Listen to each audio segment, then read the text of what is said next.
Hi, and welcome to the 10-Minute Food Truck Training Podcast. My name is Bill Moore. I am a food truck business coach and author of Food Truck 101, Beginner to Winner. This podcast is all about helping you start and grow your food truck business.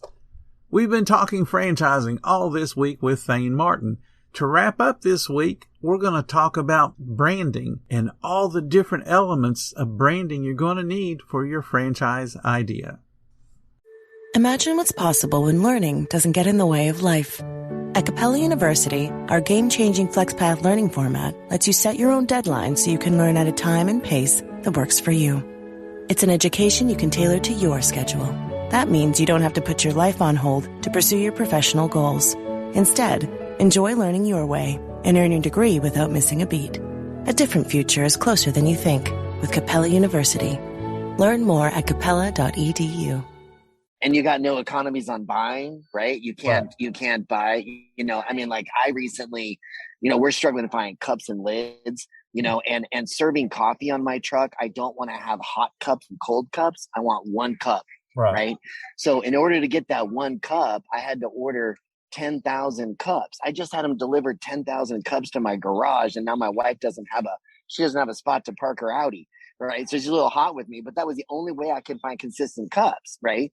But if I wanted that same cup with my logo on it, they wanted me to order 50,000 cups, right? And I'm like, guys, I am not Subway, right? I can't. One, where am I going to put 50,000 cups? And then two, if I pay for the 50,000 cups, I won't be in business, that kind of stuff. And I'm dealing with that. That's been one of my, biggest challenges. But you bring up a good point. I'm like, as a franchisor, you got to have your logo on a lot of different things. That costs money. That branding is really critical, right? And it's like you see a lot of you see a lot of people in the food truck business that go, to if somebody's going to make you a logo for less than $200, you're getting clip art with a name on it. Yep. You can't start a franchise with a clip art, because here's the other thing. When you go to register that trademark, they're going to start looking at other people's logos, and they're going to see that your logo really looks a lot like everybody else's logo, and you're not going to be able to get it trademarked, which is what you're paying for when you do the franchise, is the branding, right? That's so critical today that you have that ability, right? And so you almost have to start, like when I started this truck that I'm starting, I started it from a branding standpoint. Right? I wanted a unique name. I know I could use it nationwide. I wanted to own the domain. And then I've started, all of my packaging has logos and stickers on it because I want to create a brand, right? And if you don't have strong graphics and a strong marketing background, then you look like an amateur, just like everybody else that went to, somebody with, food truck training says, I'll do your logo for $50.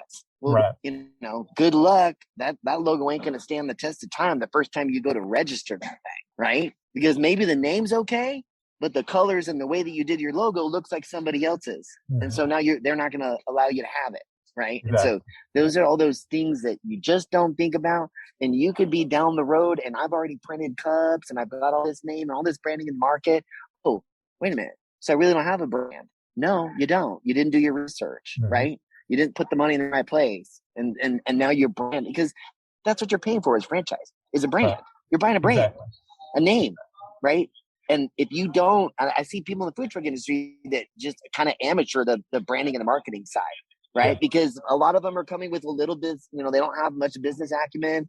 I mean, I don't know. I mean, I have a lot of reasons why I'm doing this food truck, but I'm also smart enough to know what I'm getting into. You know what I mean? I still kick myself in the butt every day going, what did I do? But but I'm too far into it now, and I feel like I have created something different. It's taken me a while. It's not fast enough for me. I can tell you that right now. But I also know that if you're going to do it, you got to do it right. You got to do it right. Take your time. And sometimes the market will say I look at some of these roadblocks and these hurdles that I've had in this business, and then I can look back at those hurdles and those roadblocks and I can say, okay, I was pushing too hard. I should have just let, the nature run its course, so to speak. You know what I mean? And then you can look back and see how that one decision you made rest is now something you're paying the price on later. You know what I mean? That's the other thing you run into. And that's what you find out. That's why before you even franchise a business, you've got to have enough of time and stuff under your belt to be able to go, okay, because let's here's the other thing you got to think about: competition, right? Mm-hmm. Competition. Who else is coming into this franchise space that can eat up your franchise? Right? Like I know in my food truck, the people that are making all of my churro pastry products, right? My tacos, my tostada shells, and all that kind of stuff, I may sign an exclusive non-compete agreement with me because I don't want anybody else to see my truck and go, I'm going to copy what that guy just did. Well, good luck finding these 4 food items because you don't have time to fry them, and you're not going to get the consistency that you want, right? But I locked it in so nobody can go to that tortilla company, that big company, and make what I'm making. Right. You know what I mean? And I also made them sign that they can't take my idea and sell my food products that came from my intellectual property in their grocery store, right? I made a deal with them and said, look, if I do this and at some point I want to sell Churro Amigo taco shells, right, in a grocery store, I still own the rights to that. You don't get to take my idea and run with it and sell it in your store, right? Those are the things, you got to think about when you're creating something unique. Now if I was doing a burger truck, what am I going to do that's unique? What am I going to protect? Right? Nothing. Right. But in my particular business with what I'm creating, I got something unique and I made damn sure I protected it because somebody will compete against you. It's like, I will say one franchise I'm impressed with, Domino's. Those guys lost their way and they were getting their asses kicked and their pizza tasted like cardboard, and then they've done all this advertising about how they've got a new menu and a new pizza. And I finally tried them out after years of avoiding Domino's. I tried their new pizza and it was awesome. Right. And then I ordered something and they gave me a free pizza, like they said on the commercial. And I'm like, okay, they actually do that. Right. So now all my friends are like, where you ordered? And I'm going Domino's. And they're like, dude, Domino's? I'm like, no, try it. Like, it's really good. So look how big they are and look how they lost their way. Right. Yeah. They lost their way. Now, fortunately, they figured it out before it got too bad, but they lost a lot of Domino's franchises because they got fat and happy. Yep. And they quit paying attention to what consumers were looking for, right? Just because you franchise a business doesn't mean you go to sleep now, right? You got to work twice as hard because now you're going to have competition, right? How many of those cookie places open up? Like, out here we have this thing called So Delicious. I've never heard of it. It's an energy drink, and then they sell cookies. Well, now there's So Delicious, there's Soda Rush, there's all these competitive franchises that are going to compete against you. And even though it was your original idea, so you got to stay ahead of that curve. And a lot of people, like I said, they get asleep at the wheel. I've sold a franchise. I got a great concept. It's wonderful. Well, what are you doing to keep your menu current? Because your competition is going to be all over you, So it's almost like a game of chess, right? It's a game of chess. And you got to think about what your strategy is. And so people just hop into it. And, I feel like starting a food truck is that way to a lot of people. They don't take the time to really do the research and see, what it is that I'm creating and really, truly, what are the costs? And, how many people get in the food truck business and get out of it a month later because it's hard work. It is. I'm getting home at 11 o'clock at night or midnight after that darn, show. And then I got to go clean that coffee machine at 11 o'clock at night. Maybe this isn't me. You know what I mean? And you see that because I feel like the news and the food truck television shows have glamorized business and make it look like it's just so easy. You know what I mean? In a way, it's probably helping you. You're probably doing tons of business, and you should because you know what you're doing. But you've probably seen a lot of people getting into this business that have never, ever, ever been in anything before, right? Yeah, exactly. I wonder what percentage of food truck. What do you think that is, Bill? What percentage do you think people that start a food truck that go a year later, 2 or 3 years later, and the food truck's gone? Like what percentage do you think it is? Over 50%? Well, yeah, I was thinking it was more like about 60. 60% that get out of it. Absolutely. Yeah. And I really would say it's probably within the first year because there are a lot of people that will buy, like late fall, early winter, preparing for their next spring, and they will sell the next winter. Yeah, because I can see that. I look around the country all the time for used equipment. I mean, that's just one of the things I do in between everything else I do. And I will see the same truck be for sale multiple times and not not for the same seller. Yeah, the truck I bought was 2 other trucks before I got it. Right. It was a barbecue something, and then it was called When Pigs Fly.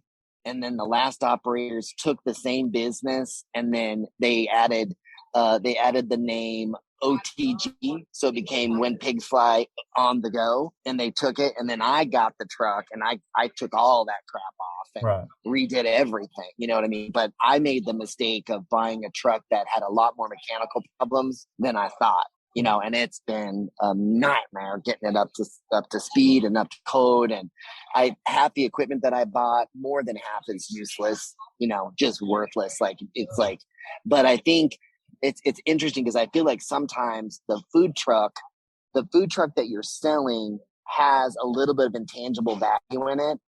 You know what I'm saying? It's like they think because it's a configured truck and everything's in it that like when I bought my truck, the people said, "Oh, well, I know you want to do an ice cream and coffee and churro truck, but you know, you could open this tomorrow and sell burgers. In fact, here's three contracts right now that you can take now." And I'm like, "No, I don't want that. I don't want, no, that's not what I'm doing." You know what I mean? But I feel like I paid too much for it because of the fact that it was already configured and a recognized. Because in our town, people knew When Pigs Don't Fly. People knew what that truck meant. I was also struggling to find a truck that had, you know, I had specific requirements. I wanted a diesel. I was not buying a gas engine. So I wanted a diesel, and I wanted a food truck that had the biggest possible generator known to man. Right. And then I had to look at a truck that would meet the possibility in my state, right? Like certain window requirements, you know. So I ended up buying a truck through a friend, somebody who knew these people. And I made the mistake of, because they were a friend of a friend, I didn't do enough due diligence, and I should have. This has been awesome. You are a wealth of knowledge. So thank you so much. Well, thank you. Yeah, my pleasure. You said so many of the things that people need to hear. It's not easy. So I really appreciate your insight. Just thank you. Yeah, no problem. Happy to. And again, I appreciate all that you do, Bill. I mean, in the food truck industry, I've learned a lot. I listened to your 10-minute podcast. You got your stuff figured out. I respect you for sure. Well, thank you. All I'm doing is just telling people my experience. You know, and but you do it in such a way. But you do it like, I kind of look at, like, it's funny when I go on your site and I read it. You know, I kind of feel like you're like the proud papa that wants to see everybody succeed, but you're not going to let people blow smoke up anybody's butt. Nope. You know what I mean? And that's where most things, you know, fail. But I think that's also why people, you know, and I look at what you're trying to accomplish, because you're truly trying to help people. You know, I mean, if you make a living at it, great. That's awesome. But I also know that, you know, just from following you and listening to what you write and what you say and what you stand for, there's not a lot of people like that. Not a lot of people. So I know you're a man of integrity, which is why I'm willing to talk to you and help you where I can. Well, I appreciate that. I really, really do.